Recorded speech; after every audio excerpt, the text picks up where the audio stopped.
नमस्ते प्रिय छात्र, कैसे हैं आप सब? अच्छे हैं ना? कक्षा 6 विषय हिंदी, इकाई 3, सुंदर सी कहानी, समझदार नन्ही। बराबर है। तो इस कहानी का पहले हम पठन करेंगे। सुंदर सी कहानी है, आपको बहुत मज़ा आएगा पढ़ने में। तो आप भी अपनी किताब निकाल लीजिए, पृष्ठ नंबर 15 निकाल लीजिए।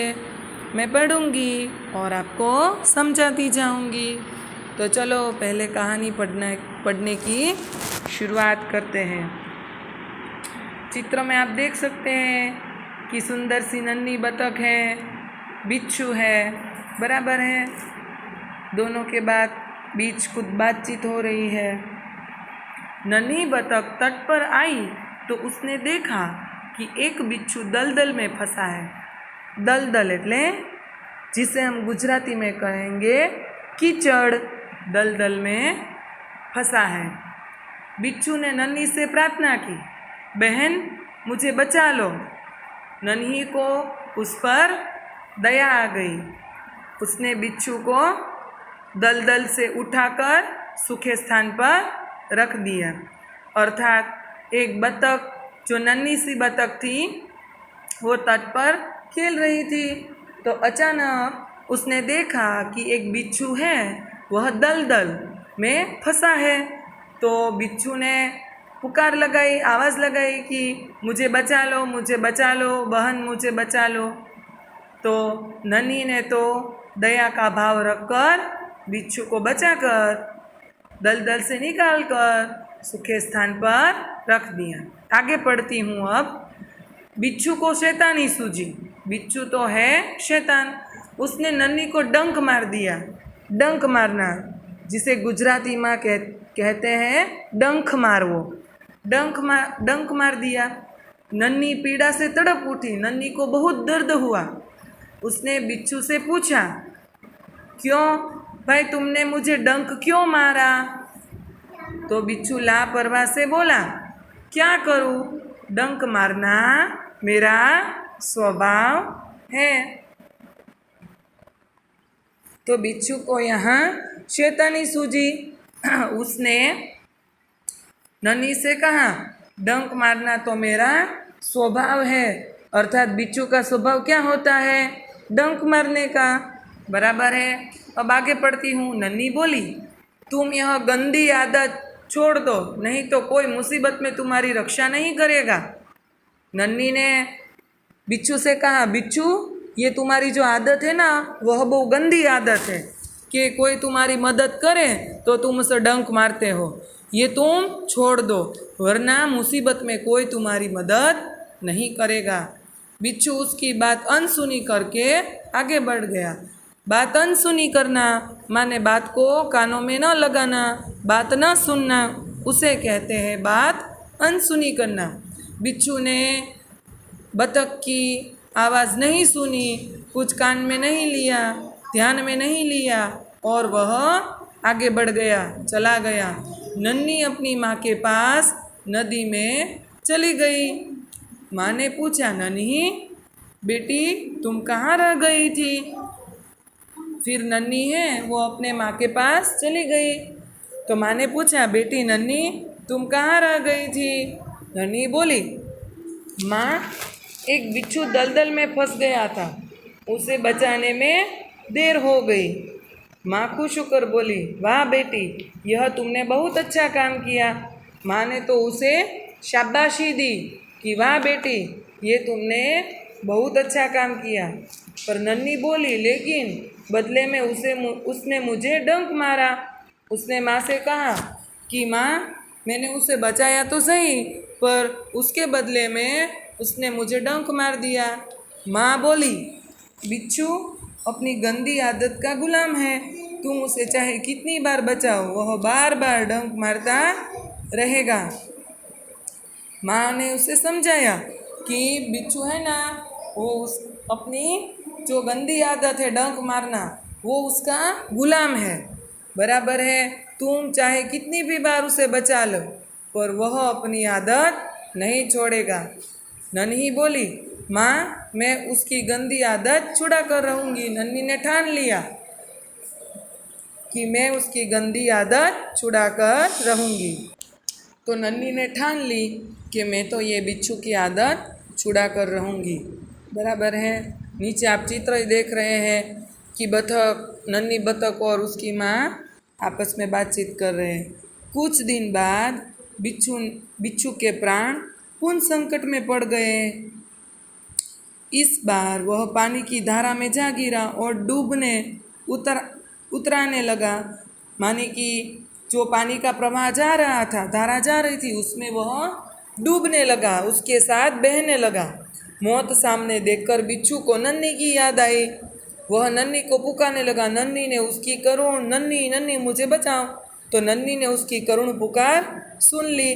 वह झपट कर बिच्छू के पास आई। सहसा ही उसके मन में विचार भी आया, अब मैं इस गंदे स्वभाव वाले बिच्छू को नहीं बचाऊंगी। बिच्छू गिड़गिड़ाने लगा, बहन मुझ पर दया करो, मुझ पर दया करो, मुझे बचा लो। बिच्छू बोलने लगा। नन्ही का मन डोल गया। उसने सोचा हो सकता है इसने अपनी गंदी आदत छोड़ दी हो। नन्ही ने बिच्छू को दोबारा जीवन दान दिया।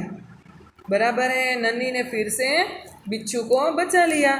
बिच्छू अपने स्वभाव के अनुसार उसे डंक मारने के लिए आगे बढ़ा। नन्ही उसका इरादा समझ गई। वह मुस्कुराकर बोली, बिच्छू भाई ठिठक क्यों गए, डंक मारो। बराबर है। दूसरी बार जब नन्ही ने उसकी जान बचाई तब बिच्छू फिर से उसे डंक मारने आया। तो अभी डंक मारने ही वाला था तब नन्ही को पता चल गया और वह बोली, बिच्छू भाई ठिठक क्यों गए, ठहर क्यों गए, मारो डंक। अब आगे पढ़ती हूँ। बिच्छू शर्म से पानी पानी हो गया। शर्म से पानी पानी हो जाना माने लज्जित हो जाना। बिच्छू शर्म से पानी पानी हो गया। वह खिसिया कर बोला, बहन एक बात बताओ, मैंने सदा तुम्हारे साथ विश्वासघात किया, फिर भी तुमने मेरे साथ भलाई ही की, ऐसा क्यों? बिच्छू शर्म से पानी पानी हो गया। वह खिसिया कर बोला, बहन एक बात बताओ, मैंने सदा तुम्हारे साथ विश्वासघात किया, फिर भी तुमने मेरे साथ भलाई ही की, ऐसा क्यों? नन्ही बोली। नन्ही ने क्या जवाब दिया, सुनना बच्चों। भलाई करना मेरा स्वभाव है। मैं तुमसे बदला लेने के लिए अपनी अच्छी आदत क्यों छोड़ दूँ? मेरा काम बचाना है। मैं मुसीबत में पड़े को बार बार बचाती रहूँगी। तुम्हारा काम डंक मारना है, तुम मारते रहो, देखती हूँ कौन जीतता है। नन्ही ने बहुत सुंदर जवाब दिया बच्चों कि तुम्हारा स्वभाव डंक मारना है तो तुम डंक मारते रहो, मेरा स्वभाव बचाना है तो मैं बार बार बचाती रहूँगी। बिच्छू पछतावे से भर गया और बोला, बिच्छू को बहुत पछतावा हुआ। वह बोला, नन्ही बहन आज तुम जीत गई। मैं वचन देता हूँ कि अब मैं किसी निर्दोष जीव को डंक नहीं मारूंगा। देखो बच्चों, यहाँ बिच्छू का हृदय परिवर्तन हो गया और उसने प्रण लिया, वचन दिया नन्ही को कि अब वह किसी निर्दोष जीव को डंक नहीं मारेगा। नन्ही खुश होकर नदी में चल दी। माँ ने आज फिर पूछा, बेटी कहाँ देर कर दी? नन्ही ने पूरी घटना बता दी। माँ प्यार से बोली, प्यारी समझदार नन्ही, भले लोग अपनी बार बार की भलाई से इस तरह से बुरे लोगों को भला करने की राह दिखाते हैं। भले लोग अपने बार बार की भलाई से इसी तरह बुरे लोगों को भला बनाने की राह दिखाते हैं। नन्ही प्रसन्न होकर थिरकने लगी, मानी नाचने लगी। तो बच्चों कैसी लगी ये कहानी कि नन्ही ने कभी अपनी अच्छाई नहीं छोड़ी और बिच्छू को सुधार दिया और बिच्छू के साथ इतना सुंदर व्यवहार किया कि बिच्छू को पछतावा हुआ और बिच्छू भी सुधर गया। बच्चों, तो इस कहानी से हमें क्या सीख मिली कि हमें अपना अच्छा स्वभाव नहीं छोड़ना चाहिए और बार बार भलाई करते रहना चाहिए, जिससे बुरे लोग भी हमारी भलाई देखकर सुधर जाएं। बराबर है बच्चों, कैसी सुंदर लगी ना ये कहानी? बराबर है। तो चलो एक बार फिर से इस कहानी को हम देख लेते हैं। इकाई 3 समझदार नन्ही। 3 समझदार नन्ही। विद्यार्थी मित्रों, आपके शिक्षक क्रमशः आपको कहानी के परिच्छेद का पठन करवाएंगे। पढ़ो और सुनो। कहानी। एक बड़ा सा तालाब जहाँ एक नन्ही बतख अपनी माँ के साथ रहती थी। उसी तालाब के किनारे एक बिच्छू भी रहता था और तालाब के पास दलदल भी था। एक दिन नन्ही बतख तट पर आई तो उसने देखा कि एक बिच्छू दलदल में फंसा है। बिच्छू ने नन्ही से प्रार्थना की, बहन मुझे बचा लो। नन्ही को उस पर दया आ गई। उसने बिच्छू को दलदल से उठाकर सूखे स्थान पर रख दिया। बिच्छू को शैतानी सूझी। उसने नन्ही को डंक मार दिया। नन्ही पीड़ा से तड़प उठी। उसने बिच्छू से पूछा, क्यों भाई, तुमने मुझे डंक क्यों मारा? बिच्छू लापरवाही से बोला, क्या करूं, डंक मारना मेरा स्वभाव है। नन्ही बोली, तुम यह गंदी आदत छोड़ दो, नहीं तो कोई मुसीबत में तुम्हारी रक्षा नहीं करेगा। बिच्छू उसकी बात अनसुनी कर आगे बढ़ गया। नन्ही अपनी माँ के पास नदी में चली गई। माँ ने पूछा, नन्ही बेटी तुम कहाँ रह गई थी? नन्ही बोली, माँ एक बिच्छू दलदल में फंस गया था, उसे बचाने में देर हो गई। माँ खुश होकर बोली, बेटी यह तुमने बहुत अच्छा काम किया है। नन्ही बोली, लेकिन बदले में उसने मुझे डंक मार दिया। माँ बोली, बिच्छू अपनी गंदी आदत का गुलाम है, तुम उसे चाहे कितनी बार बचाओ वह बार बार डंक मारता रहेगा। नन्ही बोली, माँ मैं उसकी गंदी आदत छुड़ा कर रहूंगी। कुछ दिन बाद बिच्छू के प्राण पुनः संकट में पड़ गए। इस बार वह पानी की धारा में जा गिरा और डूबने उतराने लगा। मौत सामने देखकर बिच्छू को नन्ही की याद आई। वह नन्ही को पुकारने लगा। नन्ही ने उसकी करुण पुकार सुन ली। वह झपट कर बिच्छू के पास आ गई। सहसा ही उसके मन में विचार आया, अब मैं इस गंदे स्वभाव वाले बिच्छू को नहीं बचाऊंगी। बिच्छू गिड़गिड़ाने लगा, बहन मुझ पर दया करो। नन्ही का मन डोल गया। उसने सोचा, हो सकता है इसने अपनी गंदी आदत छोड़ दी हो। नन्ही ने बिच्छू को दोबारा जीवन दान दिया। बिच्छू अपने स्वभाव के अनुसार उसे डंक मारने के लिए आगे बढ़ा। नन्ही उसका इरादा समझ गई। वह मुस्कुराकर बोली, बिच्छू भाई ठिठक क्यों गए, डंक मारो। बिच्छू शर्म से पानी पानी हो गया। वह खिसियाकर बोला, बहन एक बात बताओ, मैंने सदा तुम्हारे साथ विश्वासघात किया, फिर भी तुमने मेरे साथ भलाई ही की, ऐसा क्यों? नन्ही बोली, भलाई करना मेरा स्वभाव है। मैं तुमसे बदला लेने के लिए अपनी अच्छी आदत क्यों छोड़ दूं? मेरा काम बचाना है। मैं मुसीबत में पड़े को बार बार बचाती रहूंगी। तुम्हारा काम डंक मारना है, तुम मारते रहो, देखती हूँ कौन जीतता है। बिच्छू पछतावे से भर गया। बोला, नन्ही बहन आज तुम जीत गई। मैं वचन देता हूँ कि अब मैं किसी निर्दोष जीव को डंक नहीं मारूंगा। नन्ही खुश होकर नदी में चल दी।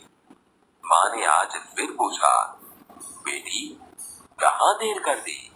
नन्ही ने पूरी घटना बता दी। माँ प्यार से बोली, प्यारी समझदार नन्ही, भले लोग अपनी बार बार की भलाई से इसी तरह बुरे लोगों को भला बनने की राह दिखाते हैं। नन्ही प्रसन्न होकर थिरकने लगी। तो बच्चों मज़ा आया ना? कैसी लगी कहानी? अब आप देख सकते हैं कहानी पूरी होने के बाद यहाँ शब्दार्थ दिए गए हैं जो मैं पढ़ रही हूँ। तट तो किनारा, स्वभाव तो प्रकृति, सहसा तो एकाएक, खिसिया कर मानी लज्जित होकर, निर्दोष मानी बेकसूर दोष रहित, राह तो रास्ता, प्रसन्न तो खुश, दलदल तो गीली ज़मीन जिसमें खड़े होने पर पाँव घसता जाए। अब मुहावरे नीचे दिए गए हैं। अनसुनी करना, ध्यान न देना, आदत का गुलाम होना, आदत से मजबूर होना, वचन देना, वादा करना, मन डोलना, विचार बदलना, जीवन दान देना, नया जीवन देना, शर्म से पानी पानी होना, बहुत लज्जित होना, थिरकने लगना माने खुशी से नाचने लगना। तो बच्चों इस वीडियो में यहाँ तक ही हम पढ़ेंगे।